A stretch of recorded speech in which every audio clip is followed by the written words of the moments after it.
أعوذ بالله من الشيطان الرجيم. بسم الله الرحمن الرحيم. الصلاة والسلام على رسول الله وعلى آله وصحبه أجمعين. رب اشرح لي صدري ويسر لي أمري واحلل عقدة من لساني يفقهوا قولي. Okay, so I'm going to take a moment and just talk about Frozen for 1 second. Elsa and Anna. All of you have probably seen it, yeah? Okay, good. So you're with me. I actually cannot communicate to people who haven't seen Frozen. Because how do I explain things without using Frozen characters? But no, really though.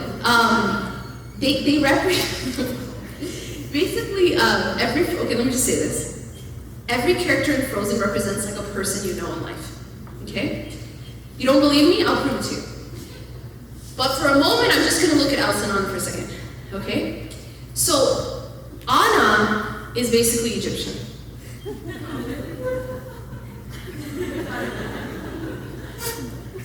And Elsa is a little bit Desi. Conceal, don't feel. You think I'm kidding. Don't let it show. And then Anna's just like crazy, right? She's just like, all over, she's very expressive. Yeah, I'm very Anna. I was like watching them like, oh God, they made this about me. But my sister, Delia, she's like an Elsa, right? She's the older one, and she was taught that, right? She was always, if you understand like the word, if you understand Arabic, she was the one who was supposed to be atla all the time. Atla means like sensible, wise, you know, like don't be majnoona like Suna. My nickname, you guys are finding out a lot right now. My nickname is Suna, and I was called Suna al-Majnoona. Suna al-Majnoona means Suna the crazy. Majnoona, because we're Egyptian, we turn it into a G. That's the reason why there's a G instead of a J, but it's Mogahed. Anyways, so this idea of conceal, don't feel, sometimes it's a very cultural thing, and sometimes we as women are taught this, right? So what I'm asking you to do is unlearn that, just for like 2 hours, and then inshallah also unlearn it after, but just at least for the next 2 hours, don't conceal, don't feel. I'm actually asking you, giving you permission to feel and to show it so that I know whether or not, so that we can communicate, so that we can connect. And by the way, one thing that you'll find out in life is that it's not about being perfect. It really is not about being perfect. And it isn't about putting on a mask, and it isn't about putting on a show for the world. But I will tell you this, we live in a world, and especially in a culture, and especially, I'm sorry, but it's culture upon culture upon culture. I will say this, where we are located at this time, called Southern California, in addition to our cultural baggage, in addition to being a woman, in addition to the Instagram, social media, Photoshop, just image, just like surface kind of culture that we live in, it's a lot of pressure. There's a lot of pressure to appear perfect. There's a lot of pressure. There's a lot of pressure to hide our flaws, to not let anyone see our vulnerability, not let anyone see that we actually have problems, or that we actually have struggles, or that we actually have blemishes and scars and wrinkles. We're not supposed to show that. It's supposed to be perfectly photoshopped, and alhamdulillah, we have all the apps to do away with it. We have Botox and all that. But we don't just Botox our blemishes. We want to Botox our flaws. We want the world to think we don't have problems. Because showing that we have flaws or showing that we have struggles is considered a weakness, right? And that's why I mentioned Elsa, because that's exactly what she was taught. She was told, it's very symbolic, put on the gloves, right? And hide it. Conceal, don't feel, be the perfect girl you always have to be. That's the idea. And then what did she do? She just let it go. She let it go. What's the let it go moment about? Well, yeah, she kind of became a little bit provocative, but we'll forget about that part. But the idea was, what is she letting go? She's letting go of this this heavy kind of mask that she had to wear. And all of us, many of us, have different layers of that mask. Yeah? You guys are having kind of that blank look.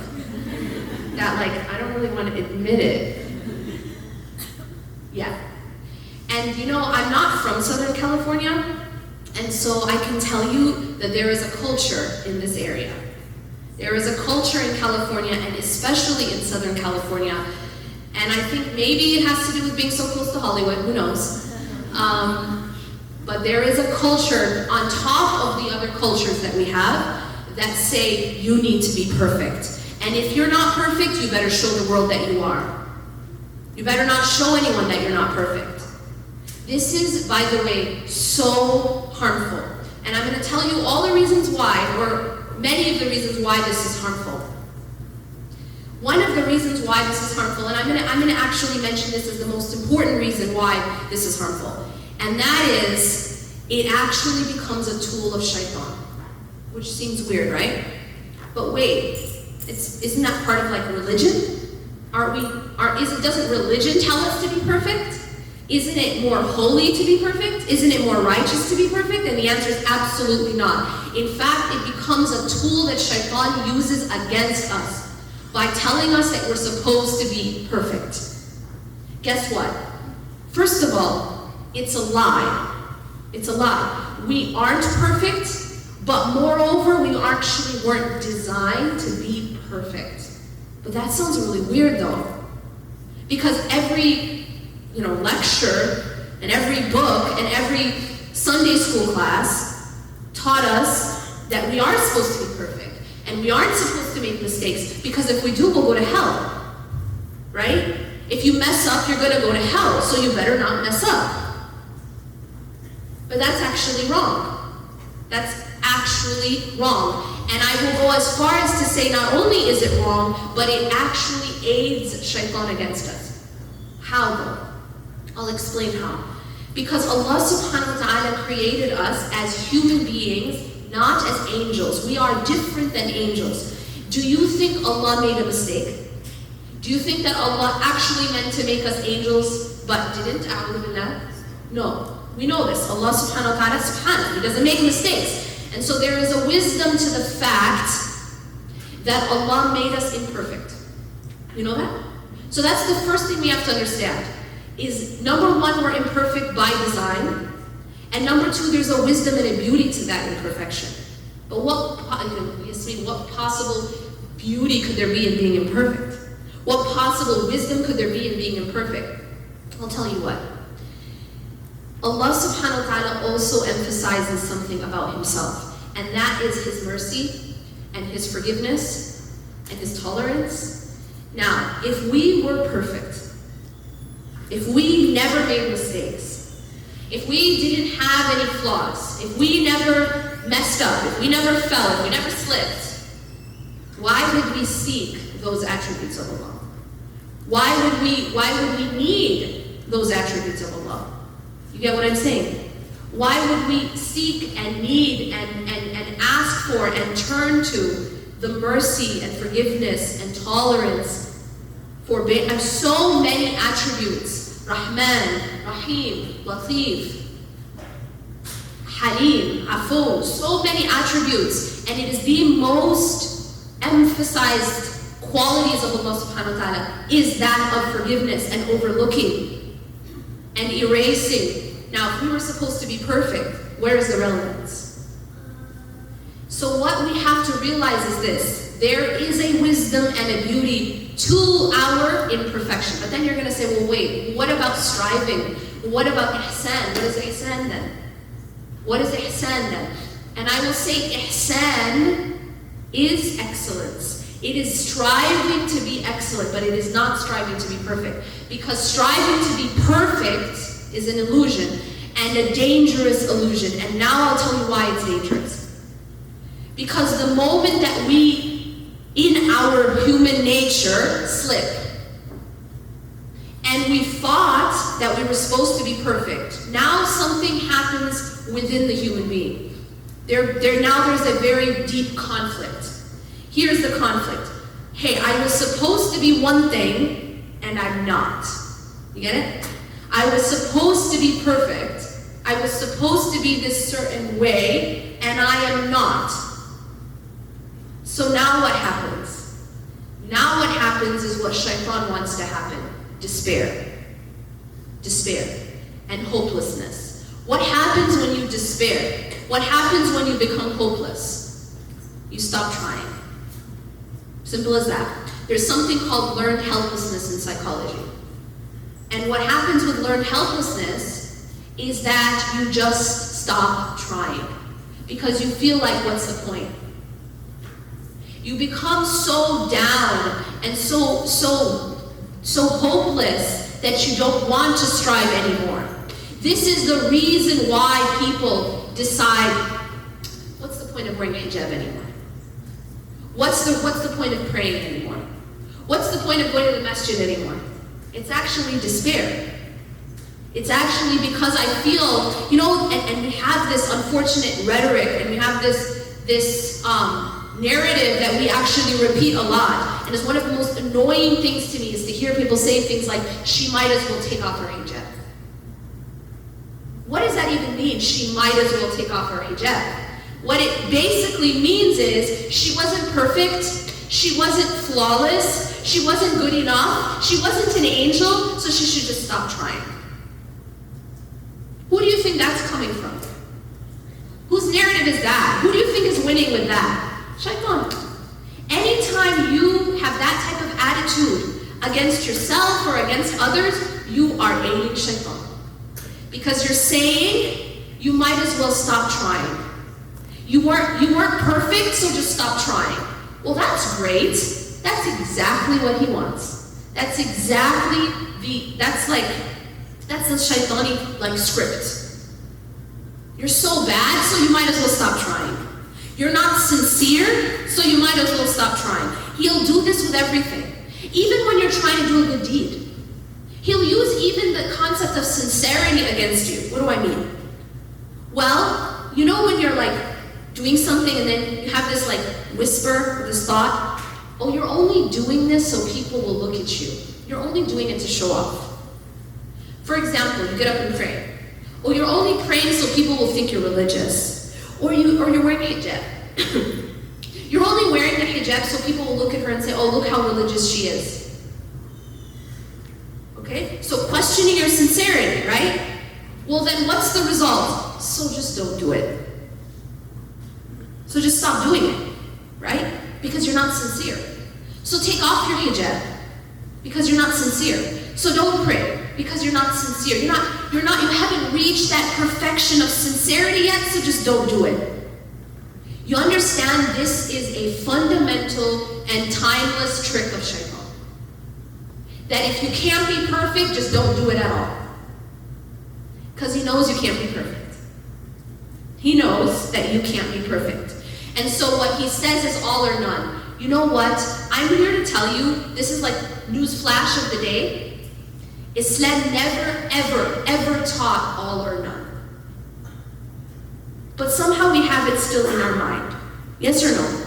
Somehow the religious dialogue has been all or none, isn't it? You either be this perfect Moli, whatever you want to call this, what is it, Mola? Maui, that's okay.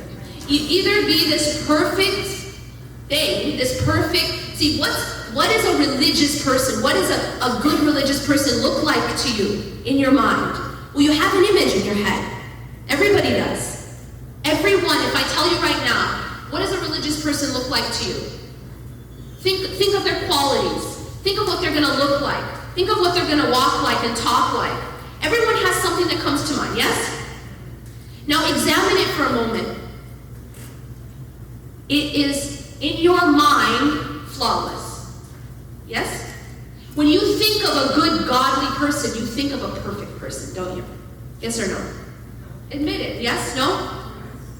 When we think of a righteous, religious, we think of a certain image, and of course they look a certain way, and then they act a certain way, they talk a certain way, and basically kind of float around, never make mistakes, right?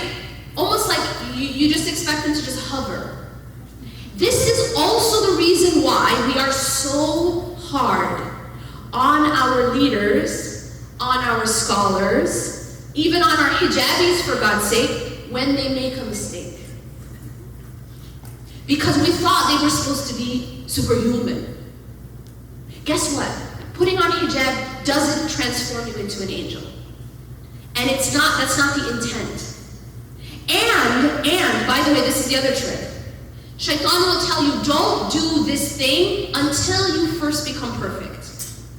So one of the tricks, for example, is don't start wearing hijab until you first do like this whole laundry list of things. Right? Okay, it's a trick. It's a trick. Don't start wearing hijab until basically you become an angel first. Then wear hijab. But you see, here's the trick. It's actually a logical fallacy, and I'll explain to you why. It's like a person who looks at their car and sees that it's on empty, but needs to get to Los Angeles. So they say, well, you know what? My tank is empty, and I need to get to Los Angeles. I'll fill up once I get to Los Angeles. Then I'll fill up. Wait. You and I understand why this is a logical fallacy. Why? Because you need to fill up in order to get to Los Angeles. The fuel is what's going to help you get to Los Angeles. So when I say things like, I need to first be godly and then wear hijab, I need to first be perfect and then wear hijab, I'm saying that I need to get to LA first, then I'll fill up. The hijab is part of the path. Simple as that. It's part of the fuel. Is it the whole fuel? No, of course not. But it is one of many acts which help us get closer to Allah. It is an act of obedience, just like praying is an act of obedience. It is an act of obedience, just like fasting is an act of obedience. And so it is helping fuel my path to God. But shaitan will say, get to God first and then fill up, which makes no sense. And by the way, he'll do it with salah too. Don't pray until first your salah and your khushu' are so perfect that, you know, someone could cut off your limbs, as we hear in the stories, and you wouldn't notice. Right? Then you pray. But your salah, that's not salah. Don't even do it. That's not salah. You're just thinking about Facebook. So just don't pray. It's not good enough, so just don't do it. You get it? Allah is not all or none, folks. Allah is not all or none. This deen is not all or none. Let me tell you this. Ihsan and the path of ihsan isn't about being perfect. It's about the struggle. The struggle that when I slip, I get back up. Simple as that. And this hadith of the Prophet ﷺ where he says that all of the children of Adam will make mistakes. And who are the best of them? He doesn't say the ones that don't make mistakes. He says the ones that repent. Simple as that. And this is what we have to understand.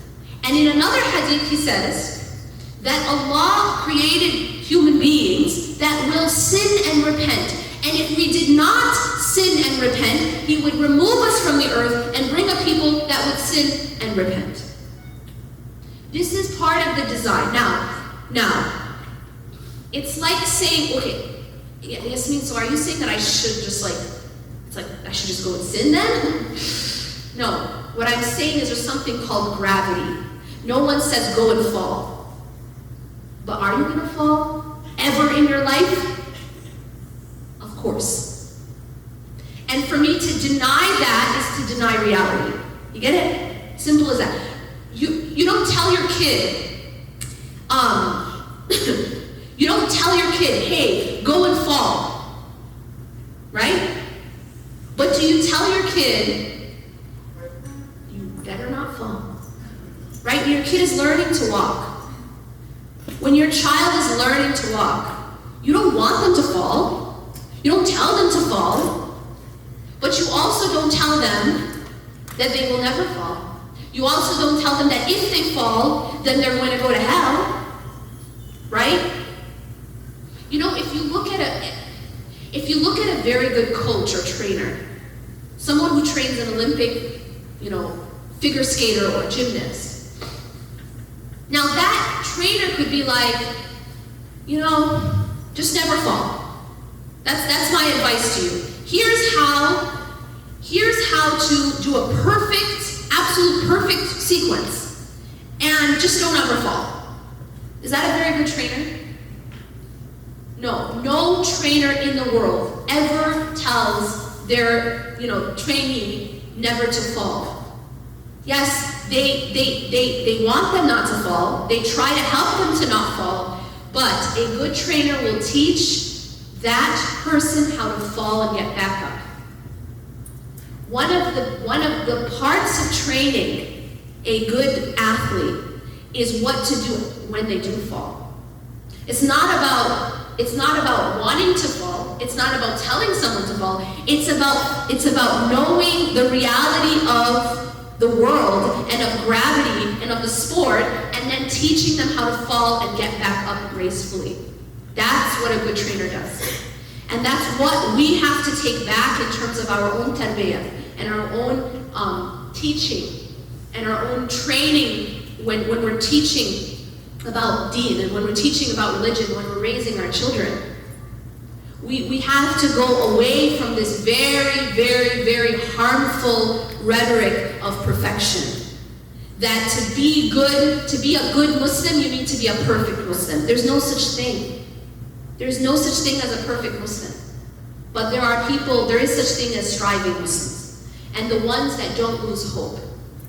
One of the reasons why we become depressed, one of the main reasons why we become depressed is the loss of hope. It's hopelessness. It's the feeling that, what's the point in trying? Or that things are not going to get better. Or that things cannot change. And again, these are all tools of shaitan. Shaitan wants us to lose hope, wants us to just give up. So one of the best ways to fight this hopelessness, to fight this kind of, and the depression that comes with it, is by first acknowledging that we are going to make mistakes, that we are flawed, and that doesn't mean that we're bad, it just means we're human. It's what I am. It's how God created me. But the best of the human beings are the ones that don't lose hope, and the ones that when they do make a mistake, they continue, they get back up, and they keep going. That's how you survive. But if you expect that there's not going to be any bumps, and the moment you hit a speed bump, you just stop your car, where are you going to get? Nowhere. You're not going anywhere. The moment you hit a speed bump, the moment you hit a pothole, you stop driving? What's going to happen? You're not going to get anywhere. No, you get in the car and you know that you're going to hit speed bumps, you know that you're going to hit potholes, and when you do, you know how to keep going. See, reflect on this for a second. There's a reason why Allah subhanahu wa ta'ala, when He's telling us about the first human being, what does He tell us about? The very first human being. When He's telling us the story of Adam alayhi salam, what do we learn in the story of Adam alayhi salam? Do we learn about this flawless, perfect person? We actually are introduced immediately in his story to his slip. To his slip, right? Yes or no? Why? Why do you think that is? Couldn't Allah subhanahu wa ta'ala have not mentioned that in the Quran? Couldn't He have just told us about a different part about his life? You get what I'm saying? The problem with the way that we present superheroes is we present them as superhuman. Which, by the way, that's part of the all these superhero movies, what are they about? They're about being superhuman. And this is what we do with our religious leaders too.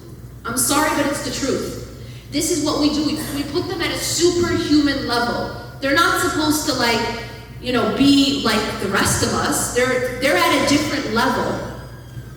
There's a reason Allah did not send angels to be the messengers. right?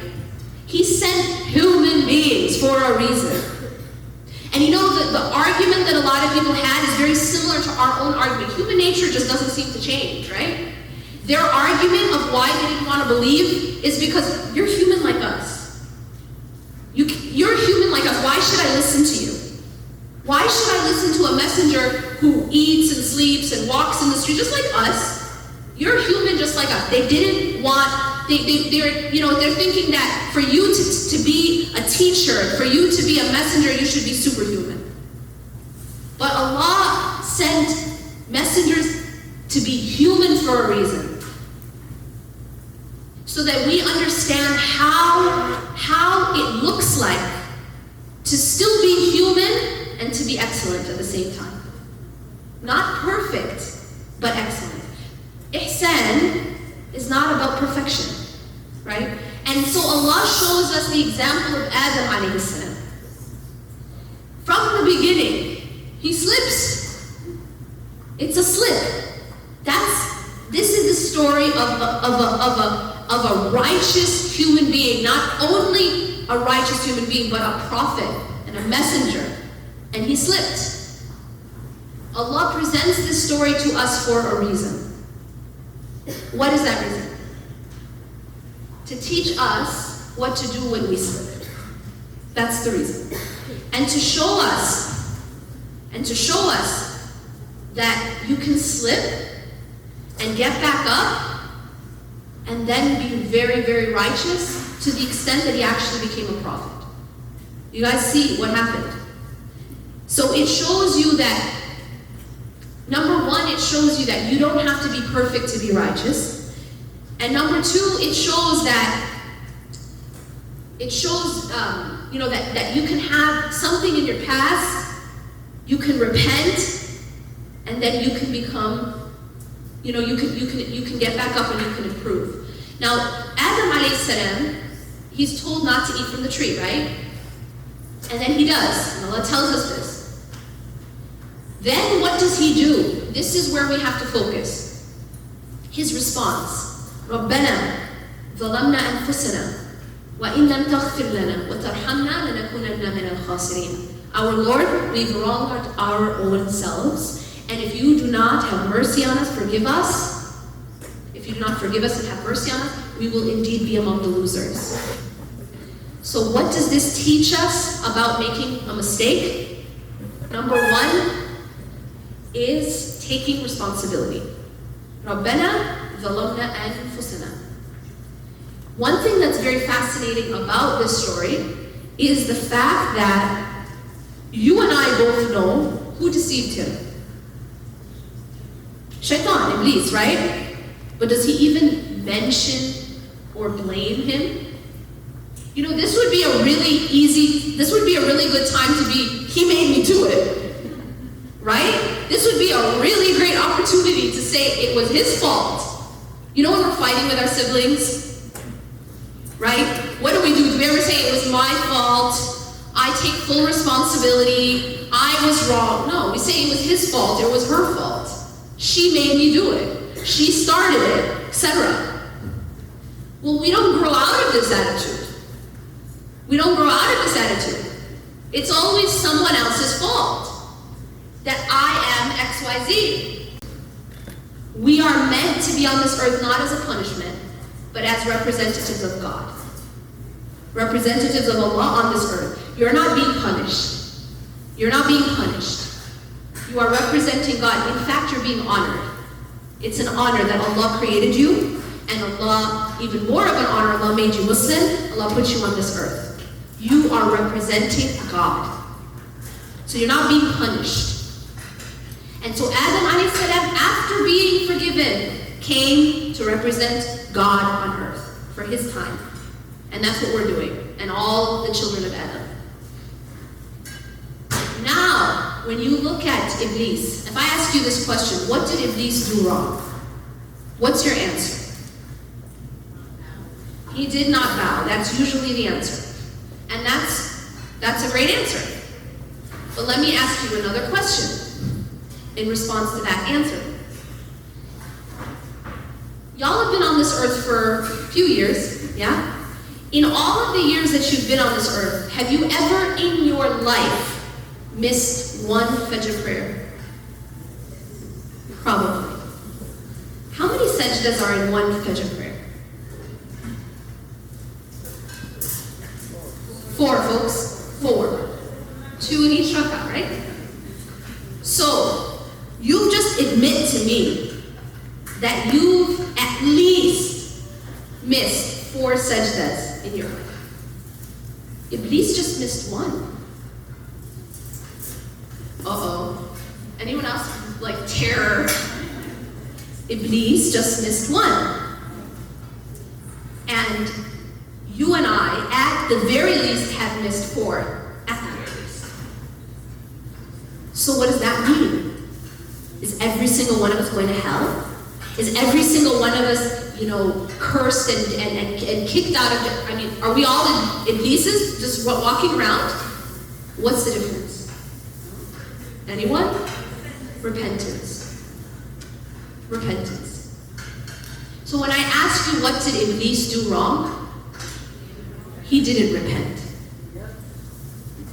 That's what he did wrong. Because of his arrogance. But it's that he didn't repent. Because guess what? Iblis was told to bow, and he refused. But Adam was also told to stay away from the tree, and he ate. So what's the difference between Adam and Iblis? Essentially, tawbah. Tawbah, istighfar, repentance, humility. You understand how important this is? This is so important. And until we understand this, we are going to fall into despair. Until we understand this, we will lose our way. We have to understand that the goal is not flawless perfection. It's repentance, it's not losing hope, it's not despairing and not giving up. It's that when you slip, you keep on trying because you know that you have a merciful Lord. And you have hope in his mercy, just as Adam did, alayhi salam. You know who did not have hope in his mercy? Iblis. Ablasa. Ablasa. You know ablasa? The word ablasa means to despair. Iblis, ablasa. He despaired. Any kind of despair never, ever, ever comes from Allah. It always comes from shaitan. So how do you know the difference between feeling bad about a sin, about healthy remorse, and despair? How do you know the difference? You see, one of the problems is this. We, in our discussion about religion, we have taught, instead of remorse, we have taught something called shame. Shame. And sometimes we even translate religious texts as shame. Like, the problem with shame is a barrier between you and God. That's what shame is. Shame, when I feel ashamed in the sense of, let me define these words. Okay. When I commit a sin, I am supposed to feel remorse. If in fact we're told that if you don't feel remorse, then that's a very bad sign of a dead or sick heart. I am supposed to feel regret and remorse when I commit a sin. But what is the difference between regret and remorse and shame? There's one essential difference, and I'll tell you what it is. And that is that regret and healthy remorse will motivate me to fix it. It will motivate me to get back up and to try harder and to try to fix it and to make amends and to repent. You see? Because I feel bad that I hurt you, I'm going to try to make it up to you. Because I feel bad that I have done something wrong in front of Allah, I will be motivated to try hard to fix it. That means it's from Allah and it is healthy. How do I know when it's shame and it's from shaitan? Because when I feel bad, it motivates me to stop trying. It shuts me down. I feel so ashamed of myself that I don't want to face Allah. You know that whisper that you committed this sin, you're so bad, and then you're going to go and pray? You're going to do that? What kind of hypocrite are you? What kind of two-faced person are you? How can you face Allah? That's shaitan. That's shaitan. He doesn't want you to face Allah, so he uses shame. So you always can look inside yourself and say, is this feeling, this negative feeling, is it motivating me to get closer to Allah, or is it motivating me to go away from Him? Is it motivating me to try harder, or is it motivating me to stop trying and to give up? And anytime it is motivating me to stop trying or to give up, then you know it is from shaitan. Because shaitan despaired, and he wants us to despair too. You know that anytime you want to give up, that's from shaitan.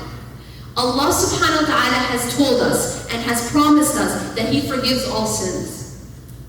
All sins. And you're going to say, well, what about shirk? Because there's an ayah that says He does not forgive shirk, right? Associating a partner with Allah. So then I'm going to ask you a question.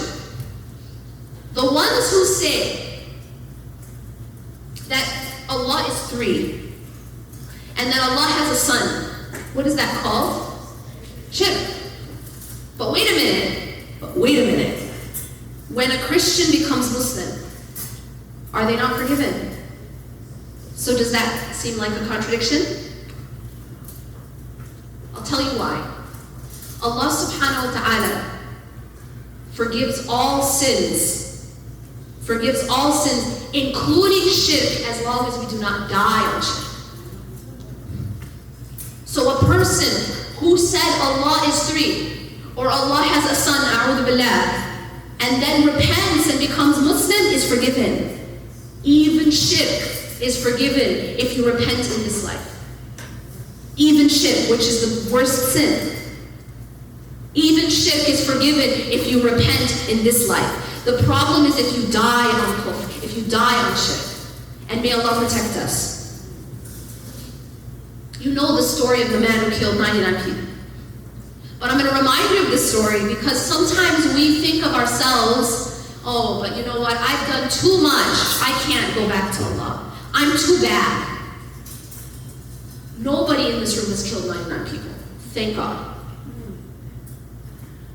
He killed 99 people. This is a serial killer. And he goes to a worshiper and asks him, can I repent? I've killed 99 people. Well, this guy is just, you did what? So he answers without knowledge. He's a righteous person and he's a worshiper, but he didn't have the proper knowledge.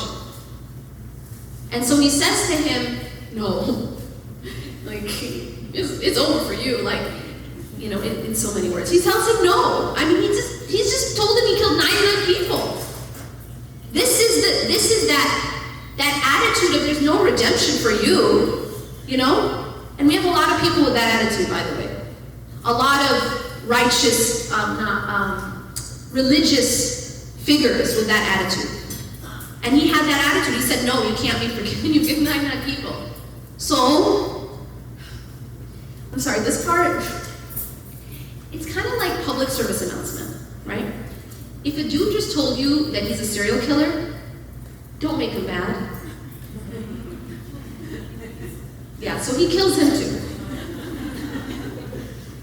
No, it's not funny, but it's funny. It's really bad. I'm like, God. So he makes it 100. Imagine, okay? It's like, I'd be really scared. Like, this dude just told me he killed him. I'll tell him anything he wants to hear. Like, anyway, so he kills him and he makes it 100. But he still wants to repent. Man, this guy, like, imagine that. Like, you and I, we think it's over for us, and we haven't done anything close to that, right? But he still has hope. Can you imagine that? He's killed 100 people and he still has hope in God, and he still wants to repent. He still wants to redeem himself. He still doesn't give up. So he goes now to a scholar and he asks, I killed 100 now. And he's like, he's very honest though.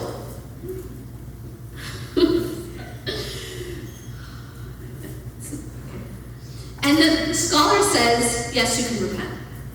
He had the proper knowledge and he told him, yes, you can repent. And he tells him to go to another city. This is part of the process because he's also telling him to leave his poisonous environment. Because you see, he didn't just live this way in a vacuum. He didn't have this poisonous life in a vacuum. He had an environment, he had company, he had people, he had a lifestyle that was feeding that type of poison, right? So he's actually being told to leave, make hijrah. And that is actually part of the process for us. When we want to improve ourselves and we want to repent and we want to become better and go to Allah, part of the process is leaving the toxic environment, leaving the bad friends, leaving the bad company that does not help us get to Allah. That's part of the process. So he leaves and on his way he dies. Halfway. So now the two angels are trying to figure out who takes him, the angel of mercy and the angel of wrath. Allah tells him to measure the distance between where he died and the future city, and then measure the distance between where he died and the past city. And whichever one is closer, you know, if it's the past, then the angel of wrath would take him, and if it's the future city, then the angel of mercy would take him. Allah subhanahu wa ta'ala shortened the distance to the new city. Why? So that he could be forgiven. That's the mercy of Allah for the one who seeks it. For the one who seeks it. So we should never despair. Never despair. I want to say one thing though, and that is on the topic of pain and on the topic of depression and sadness and despair. I want to separate a couple things. One thing that was very important that I separated and I want to reiterate is the difference between healthy remorse and shame. So we're all on the same page about that? Okay. I'm going to turn all of you into honest. So, you don't all have to become honest. It's okay to be an Elsa. Elsas are good too. But she needs to let it go. So, the other thing I want to separate is the difference between human natural sadness and despair and hopelessness.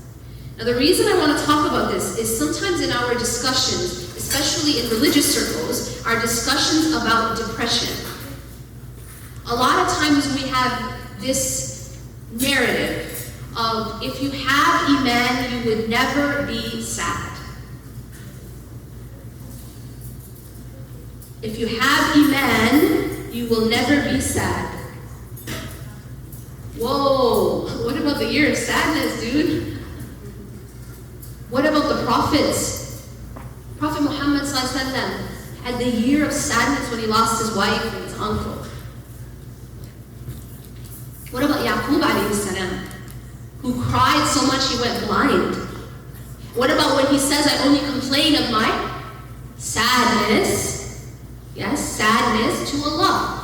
These people were the closest to Allah subhanahu wa ta'ala, and they felt the human emotion called sadness. Sadness is not in contradiction to Iman, but I will tell you what is. Despair. Hopelessness. And that's why we have to be very, very careful in understanding the difference. I can tell you that Iman will protect you from despair and hopelessness. But I cannot tell you that Iman will protect you from sadness because it is a human emotion that is natural and has a purpose. It actually fulfills a purpose. Just like every emotion that Allah created, we weren't supposed to numb it. We aren't supposed to just pop a pill as soon as we feel it. Because Allah created everything with a purpose, and He also created emotions with a purpose. He created even anger for a purpose. He created sadness for a purpose. Y'all seen Inside Out? Yes? Also very deep. These emotions that Allah subhanahu wa ta'ala created, anger, fear, sadness, joy, and disgust in this case. These are the 5 main emotions psychologists talk about. Now, Allah created everyone with a purpose. And you know what you learned in that movie is that this little girl, it's a cartoon, but it's very deep. It was actually written by psychologists. But this little girl, she has all these emotions like fighting in her brain, like trying to, play their part. And you have joy. Joy thinks that joy is all that's needed. Joy thinks that this little girl doesn't need sadness. She's like, wants to take sadness. She makes a little circle and she says, sadness, stand there and just stay there. Just don't be involved. We don't need you, right? Well, joy actually learns a lesson. That sadness had a purpose too. What? Whoa, what do you mean? Aren't I supposed to pop a pill the moment I feel sad? Aren't I supposed to numb it? Aren't I supposed to go to social media or drink something that'll intoxicate me? Aren't I supposed to not feel it? Aren't I only supposed to have my happy face on? You know what I'm saying? And that's another part of the so-called culture, I'm sorry to say. You're always supposed to be happy and perky. It used to annoy me so much. You're never allowed to be anything but a cheerleader. You know? Hi! I'm sorry. You know what I mean? Just be honest. Just be real. It's okay. You know what I mean? But there is a difference between sadness and when it becomes despair and hopelessness and negativity. All right? And I'm telling you this because I had to learn the difference. You know, it was a process, and I'm still learning. But for a long time, I couldn't understand the difference. But one thing that really, really, to me, illustrates the difference is this dua of one of the people who was tested the most by Allah subhanahu wa ta'ala, and that's Ayyub alayhi salam. Ayyub alayhi salam. Study his dua. His dua actually kind of summarizes this whole point and the balance. He says, "Anni massani ad-durru wa anta arhamur rahim." So there's 2 parts to his dua. The first is his acknowledgement of his hardship. He says that this hardship, this calamity has befallen me. He's suffering. He's not pretending. He's not saying, "Oh no, I don't feel anything, I'm fine." He's not numbing it. He's not pretending that it doesn't hurt. He's not saying it's not hard. See, we have this wrong notion of what it means to be patient. Yeah? Okay. What it means to be patient is not that I harden up and I say, okay, no, I'm fine, everything's fine. And what I've really done is I've just numbed it. What I've really done is I've just hardened my heart. That is not the correct answer. That is not the correct answer. And in fact, what that does is like a person who has a gunshot wound and they just put a Band-Aid on it. You know what I'm saying? Just put a Band-Aid on it. Oh, it'll be fine. Guess what? It's not going to be fine just because you put a Band-Aid on it. It doesn't go away just because you put a Band-Aid on it. You have to treat it. You have to treat it because pain has a purpose. And this is where we go back to that purpose. Why does Allah give us pain? Why does Allah give us sadness? Because it's a motivator to change. It means, guess what? The fact that I have pain in my head, or pain in my arm, or pain in my chest, means there's something wrong, right? It means I need to go to the doctor and fix it. But if I just keep popping, anesthetics, I just keep popping a Tylenol, or I just keep popping, anesthesia, I'm just numbing myself, I'm not going to solve the problem of why it is that I have that pain. Allah put the pain there not to be permanent. Pain isn't supposed to be permanent. Pain isn't supposed to be permanent, okay? But the pain has a temporary purpose. Temporarily. See, I have that pain in my chest, so I'll go to the doctor, and the doctor says, you have a heart condition, here's how we're going to treat it. There was a man who had a toothache. This is a real story. He had a toothache. He went to the dentist, and the dentist told him you have an infection, so you need to take this antibiotic. But I'm also going to give you a painkiller, at the same time. And he couldn't afford both medications, so he chose which one, do you think? The painkiller. You know what happened to him?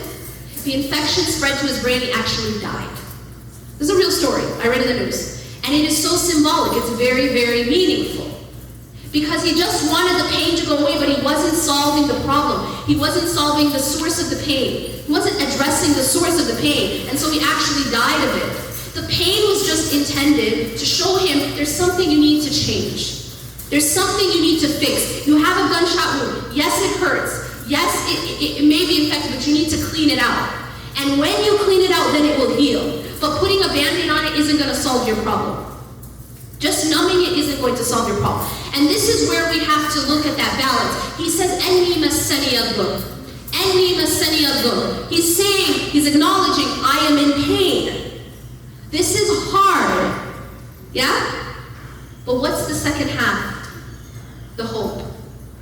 The hope. He's not despairing. He's in pain. He's sad. He's lost everything. But he has not lost hope. That's powerful. That's so powerful. 𝐁𝐻𝐻𝐒 𝐈𝐍𝐶𝐒 وَأَنْتَ أَرْحَمُ الرَّاحِمِينَ. Yes, it's hard right now. It's dark right now. It's the middle of the night, but I know the dawn is coming. I know that the sun is going to rise again. Right now, it's dark. I'm not going to pretend. You know what I'm saying? It's not like it's dark and you say, oh, no, actually, the light is out. No, it's dark. But I know it will not be dark forever.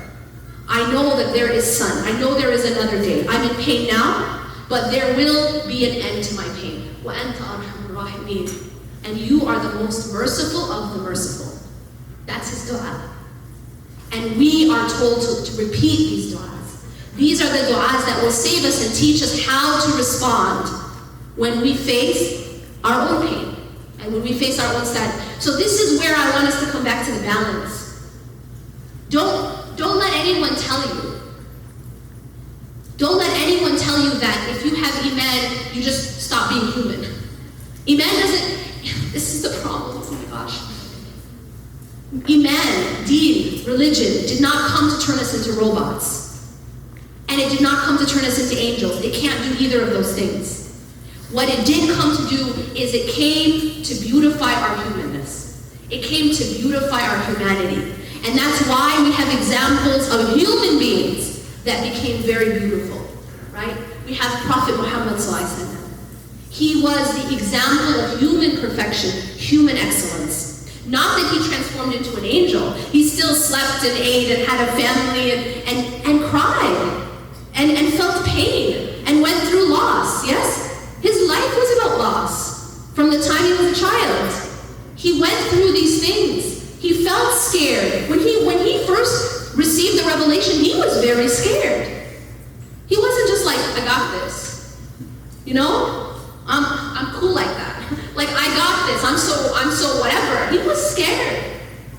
And all prophets, when they faced their hardship, they never toughened up. They never did that. They always softened up and they humbled themselves and they bowed and they asked for help. They asked Allah subhanahu wa ta'ala for help. The only way we're going to survive our storms is by doing the same. We cannot survive a storm by standing in it and toughening up and saying, I got this. That's not the right answer. Or being in the middle of a tsunami and saying, I don't think it's raining. No, actually it's really sunny. Denial's not going to help, right? Denial's not going to change it.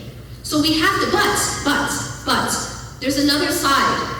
There's another side to this, another extreme, and that is focusing on the darkness. Everything's about balance. Everything's about balance. Here's what I want you to envision. It's dark right now. It's dark right now. You acknowledge the darkness, but you don't focus on the darkness. You focus on the sun that's going to rise, while still acknowledging that it's dark. Not pretending that it's not dark, because you're not going to solve anything that way. So you're focusing on the hope. And that is what Ayyub alayhi salam did. That is what Ayyub alayhi salam did.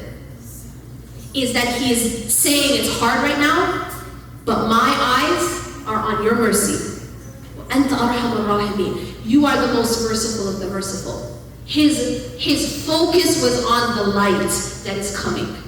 There is always light. And in every situation, I'm going to tell you this. I'm going to tell you this.